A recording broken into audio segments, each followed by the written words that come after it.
السلام علیکم، میرے چینل ساؤنڈ لا میں خوش آمدید۔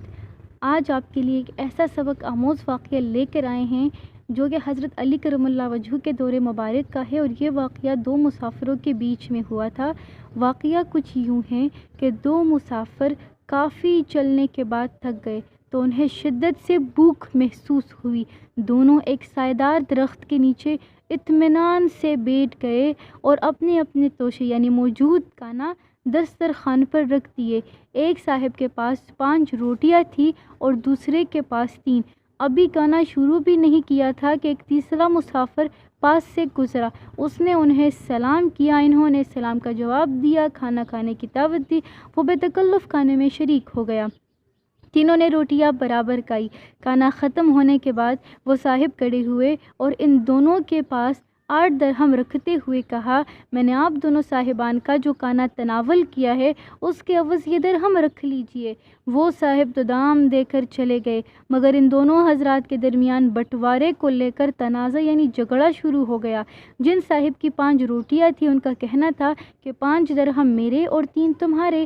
انہوں نے فیصلہ شاید اس لیے کیا کہ وہ سمجھ رہے تھے کہ رقم دینے والے نے 8 درہم ہی اسی لیے دیے کہ ہر روٹی کے عوض 1 درہم دیا جائے، اسی لیے 5 روٹی کے مالک اپنے حق میں 5 درہم رکھنا چاہتے تھے اور دوسرے صاحب کو 3 روٹی کے عوض صرف 3 ہی درہم دینا چاہتے تھے، مگر دوسرے صاحب 3 درہم لینے کے لیے تیار نہیں تھے۔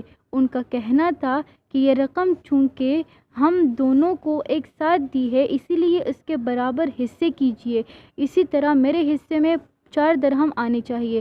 وہ 4 درہم لینے کے لیے بضد تھے۔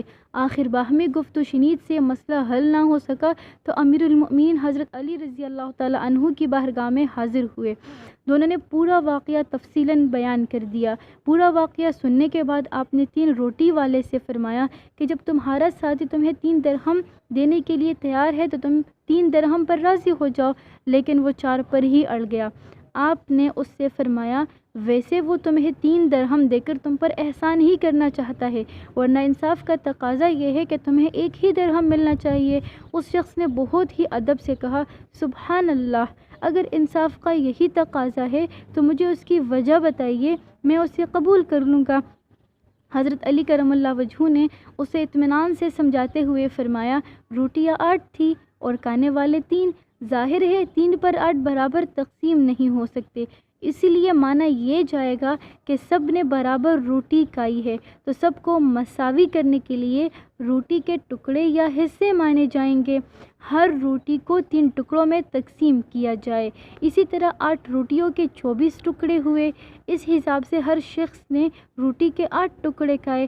اب چونکہ تمہاری 3 روٹیاں تھیں اس لیے اس کے 9 ٹکڑے ہوئے، جس میں سے 8 ٹکڑے تم نے کھا لیے، باقی بچا صرف 1 ٹکڑا جو تیسرے شخص نے کھایا۔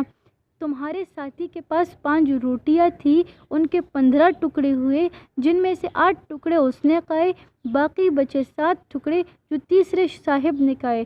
تو معلوم ہوا کہ اس شخص نے تمہاری روٹی کا صرف 1 ہی ٹکڑا کھایا ہے، اسی لیے تمہارا حق صرف 1 ہی درہم ہے، اور تیسرے نے اس ساتھی کے روٹی کے 7 ٹکڑے کھائے ہیں، اسی لیے اس کا حق 7 درہم ہے۔ وہ شخص اس فیصلے پر راضی ہو گیا۔ غور فرمائیے مقدمہ کتنا پیچیدہ تھا اور کتنی آسانی کے ساتھ فیصلہ ہو گیا۔ اپنے خیالات کا اظہار کمنٹ سیکشن میں ضرور کیجیے گا۔ آگے کے لیے اجازت دیجیے۔